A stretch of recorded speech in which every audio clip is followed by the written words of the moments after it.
Assalamu alaykum hürmet Uyghur TV körülmenleri.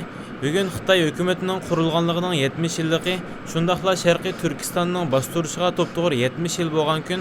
Meni muş münasebet bilen bugün Xitay konsul aldıda namayış edilip berildi. Hazır namayışta naq meydan körünüş berimiz.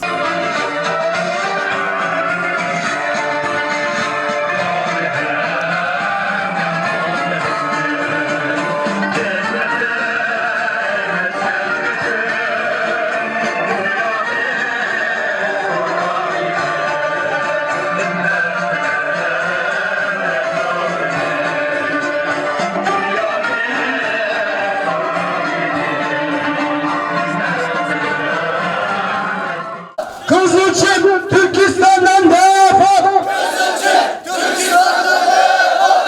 Kızılçık Türkistan'dan defol! Kızılçık Türkistan'dan defol!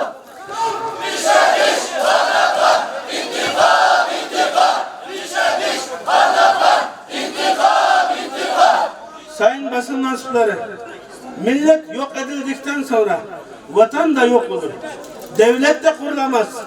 İş bu nedenle terörist işgalci Çin devletinin Doğu Türkistan halkını, dinini, milletini, dilini, kültür ve medeniyetini, örf, adet ve enanelerini tamamen yok etme veya asimile ederek tamamen Çinlileştirme yönündeki planını bozmak evveliyat meselesi olmuştur.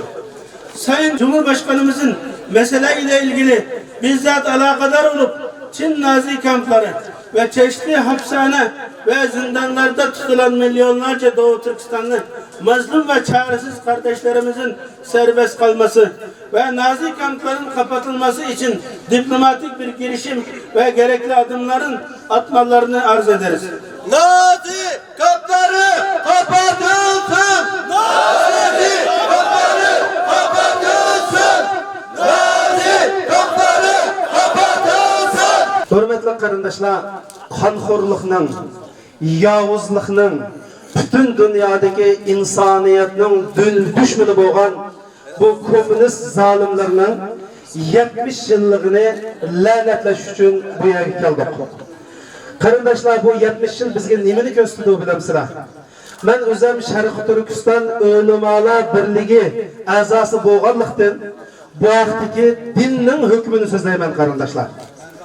Bizning dinimizda agar bir tajovuzchi kafir bir musulmonning bir g'ayri ish yerini besib olgan kunisi har qanday ayol cho'ng kichik qari yosh barliq musulmonlarga Allah'a iman etgandikinlar şu zalimni qo'g'lab chiqarish uchun kurash qilish, en yuqorisi qurolliq jihad qilish, en tövni mushundaq namoyishlarga chiqib zalimlarga la'nat o'qish farz ayni hisoblanadi kardeşler. Şöyle diyelim, Türk halkı arkanızda, Türk halkı yanınızda, bizler kardeşiz en başta.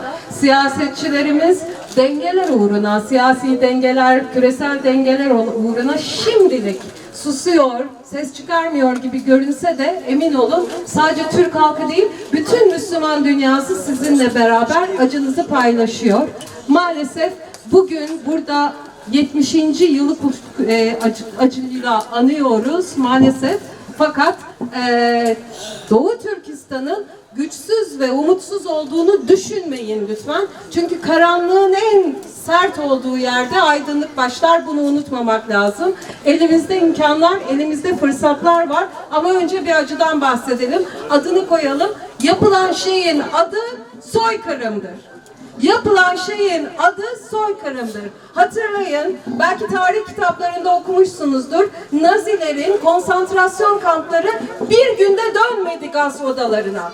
Yavaş yavaş, adım adım ilerledi ve Çin'in yaptığı da budur. Bunun önce farkında olmak gerekiyor, bir. İkincisi, siyasetin aslında ne kadar zayıf olduğunu da görmek gerekiyor, iki. Bir süper güçle karşı karşıya olduğunuzu düşünebilirsiniz ama Doğu Türkistan'ın, Uygur Türklerinin bulunduğu yerin ne kadar kıymetli olduğunu da sizler biliyorsunuz. Yol Kuşak Projesi adındaki yeni İpek yolu için Uygur Türklerinin bulunduğu yere, Urumçi'ye deliler gibi ihtiyacı var Çin'in. Bu yüzden yüzden aslında bu soykırımı yapmakta. Bu yüzden orada bir etnik temizliğe gitmekte. Bu yüzden orayı Müslümanlardan arındırmaya, temizlemeye çalışmakta. O zaman Müslüman dünyasına bir şey düşüyor. Sadece Müslüman dünyasına değil, bu bir insanlık meselesi. Tüm dünyaya bir sorumluluk düşüyor.